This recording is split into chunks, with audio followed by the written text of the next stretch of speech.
5. Curry hits a three. 4. Just for the drive. Deep left field. 3. Patrick hit by Watt. Sack number 10. 2. Messi with a record-breaking goal. 1. Welcome to BSS Sports. Now, here are your hosts, Steve and Trevor.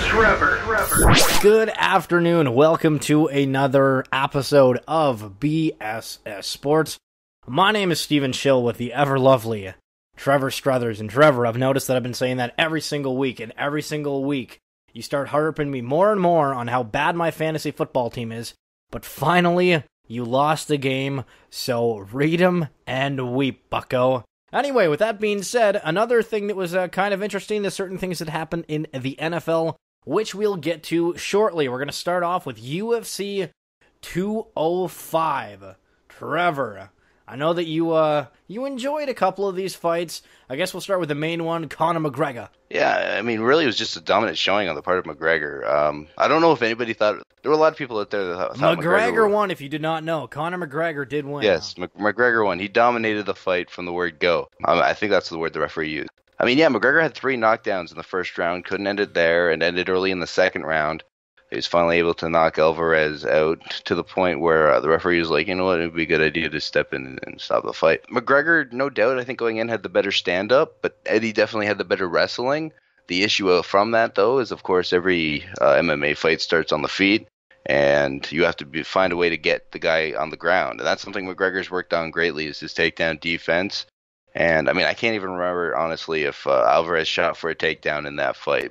I mean, it was just a stand-up showcase on the part of McGregor. It was pretty much standing the entire time. So, and yeah, I mean, if that's going to happen, McGregor's going to dominate. The real thing I want to see, by the way, is another guy we saw last night, Khabib Nurmagomedov. I think I might have missed a syllable in his last name. I think I might have missed the syllable in his last name, but I want to see him and the dominant wrestling that he has go up against McGregor for McGregor's first lightweight title defense, assuming that's the title he holds on to, assuming that the UFC forces him to vacate one. Okay, so I'm kind of confused, like just slightly, very much so. Just what in the world is going on? You messaged me and you're like, yeah, Miesha Tate retired. What happened?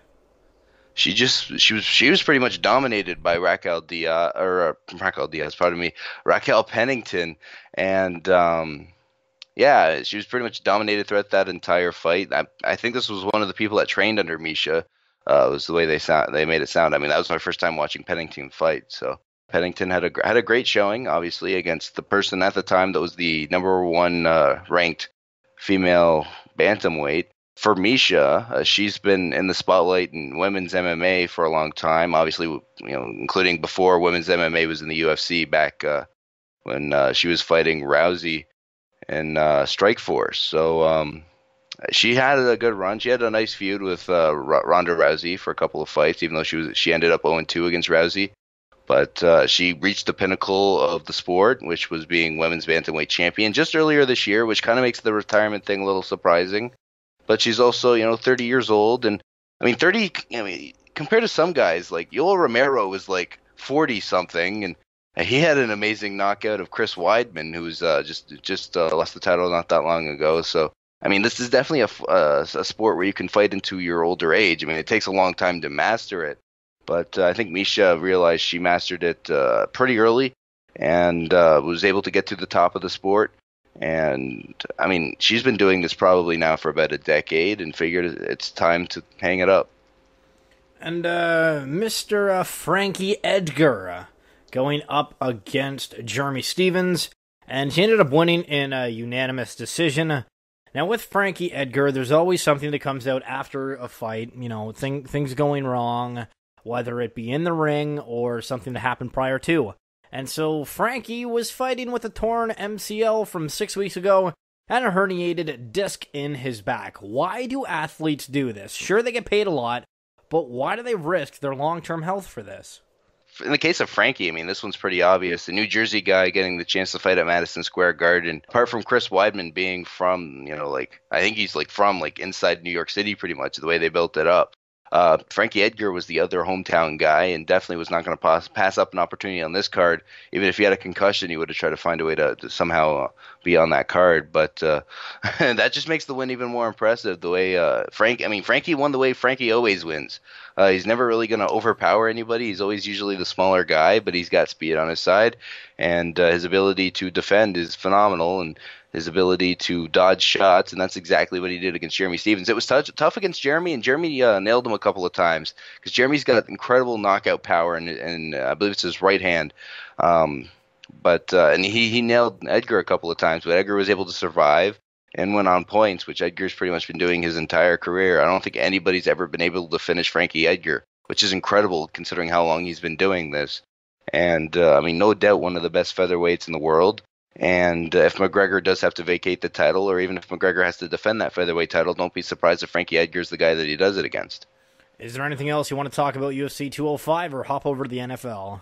I mentioned Yoel Romero a little bit with the crazy fight that he had, and I think we definitely covered everything from the main card, and mentioned Khabib. So yeah, I think we're good enough to move on.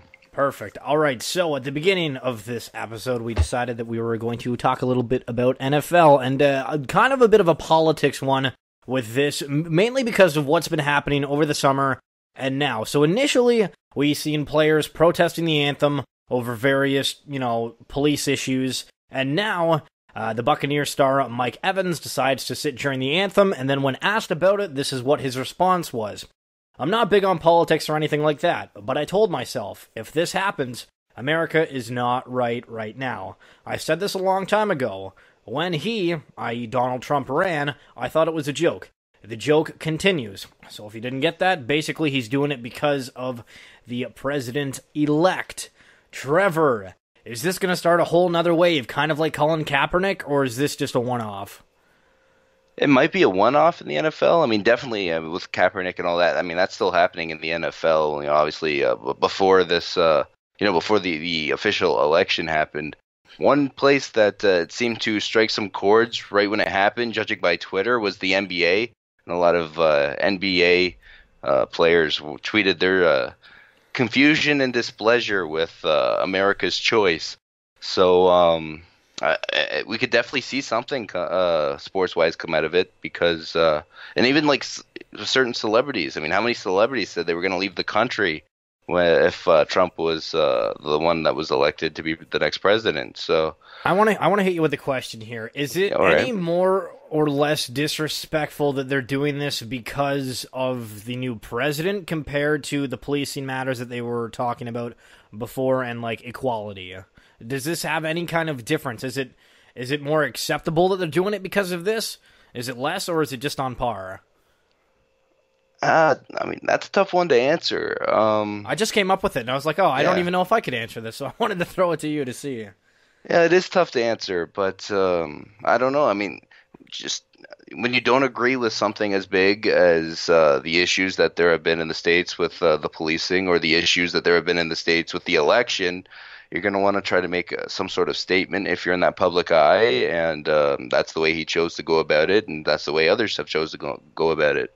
It's something to ponder, though, because, when Mike Evans was talking about it and doing it, personally, I was like, oh, yeah, okay, that's acceptable, but I'm like, wait, hold on, why is that acceptable when, it happened for another reason, equality issue, which is just one of the issues surrounding Donald Trump, but it's weird how it's the same thing, but it can be construed in different ways, and you have a different opinion on it because of what it is.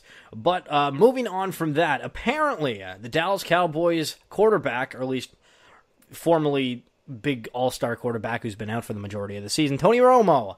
Yes, good old Tony Romo is going to be back next week. Trevor, can you guess whether he's going to be a starter or a backup? There's no way they can start Tony Romo next week. Yes. I don't even know who they're playing, but it doesn't matter. It has to be Dak Prescott. And, at this rate, can't you just snap the ball to Ezekiel Elliott and have him do what he does?